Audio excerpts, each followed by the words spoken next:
Bonsoir à tous. Alors du coup,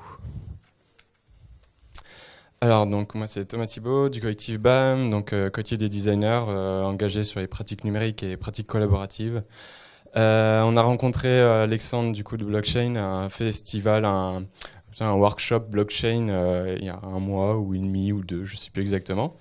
Et on a essayé, on connaissait un petit peu, enfin, on a entendu parler de blockchain, mais on avait envie de essayer de décomposer vraiment les mécanismes et avec les outils du design, du coup, de voir à quoi ça ressemblerait si on faisait une blockchain physique et à travers une histoire en fait qui parle à tous, donc une histoire de corvée de vaisselle.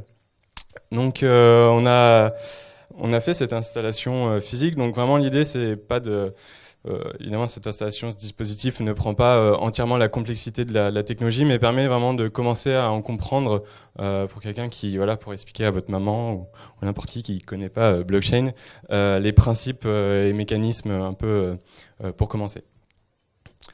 Alors, donc imaginez, vous êtes, c'est dans une famille, il y a 4 frères et sœurs, Léo, Léa, Paul et Paula. On les appelait. Donc, il doit faire la vaisselle, évidemment, comme dans toutes les familles, c'est le bordel. Il y en a qui disent oui, moi j'ai fait la vaisselle hier, toi tu l'as pas fait, moi je l'ai fait 2 fois, etc. Ils s'entendent pas, ils se disputent, ils se tapent dessus. Bref, une famille. Le père en a marre parce qu'à chaque fois les parents doivent autoritairement donner une décision parce que ils ont du mal à s'organiser. Du coup, le père en a marre et décide de faire cette installation. Donc j'ai des photos pour ceux qui voient pas, qui sont derrière. Donc en fait c'est un tube indestructible transparent qui vient sceller dans le sol de la maison, donc qui est assez haut quand même. Et il donne en fait des palettes de couleurs, une couleur pour chacun des frères et sœurs. Et ce tube est en fait ouvert par et donc est fermé sur le dessus avec un couvercle comme ici, avec des cadenas. Et chacun des frères en fait possède une clé pour chaque cadenas. Puis il donne, par rapport à ça, il donne la règle suivante. 3. Première, c'est vous devez faire chacun votre tour la vaisselle. Normal. Deuxième règle, c'est que quand vous avez fait la vaisselle, vous prenez votre palette de couleurs et vous le mettez en haut du tube. Donc il vient le déposer en haut. La troisième règle, c'est que pour que le palais tombe dans le tube, il faut que la majorité des frères et sœurs soient présents et qu'ils viennent ouvrir pour attester de la vérité, on va dire, de dire « Ok, tu as bien fait la vaisselle, je confirme que ce bloc est bien rouge et que tu as fait la vaisselle. Du coup, on va ouvrir les cadenas. » Ce qui fait qu'ils ouvrent les cadenas. Donc la majorité suffit, c'est-à-dire 2 suffit à ce que le palais tombe.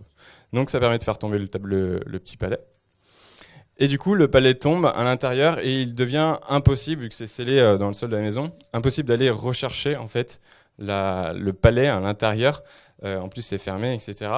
Et il est transparent, ce qui permet en fait à chacun des frères et sœurs de s'y référer et de regarder en fait ce registre un peu de corvée de vaisselle, à qui c'est le tour, qui a fait sa vaisselle, etc.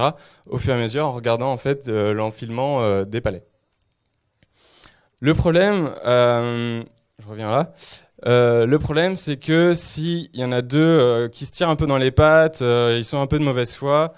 Il y en a 2 qui décident, ouais, non, moi je veux pas ouvrir et tout le cadenas parce qu'il y a des chamailleries, etc.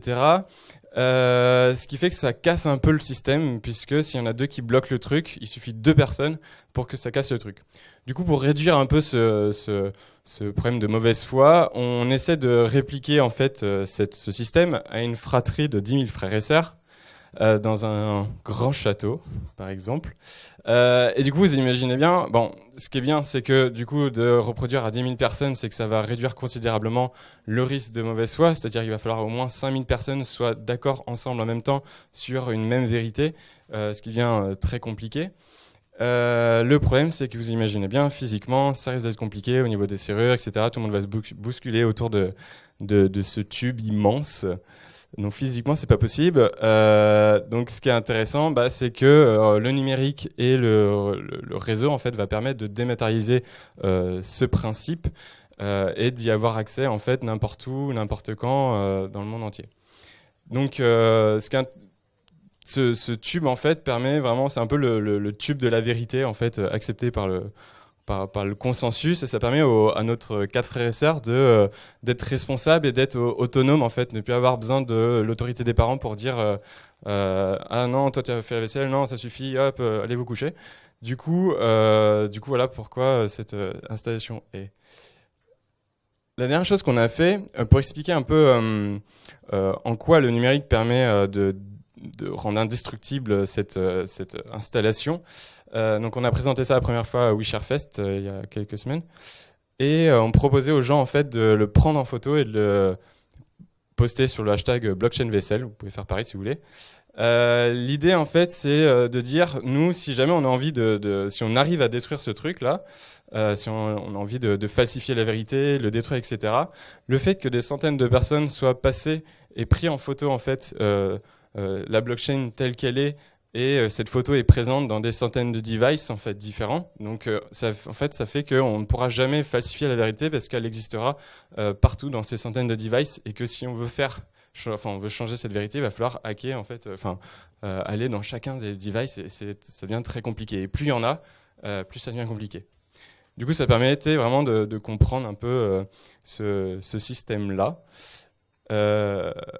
Et du coup, j'ai fini ma petite présentation. Donc, n'hésitez pas, l'histoire du coup est sur notre site. Elle a été aussi publiée sur blog de la console collaborative. Vous allez sûrement le faire aussi. N'hésitez pas, c'est en CC BY. Voilà, merci.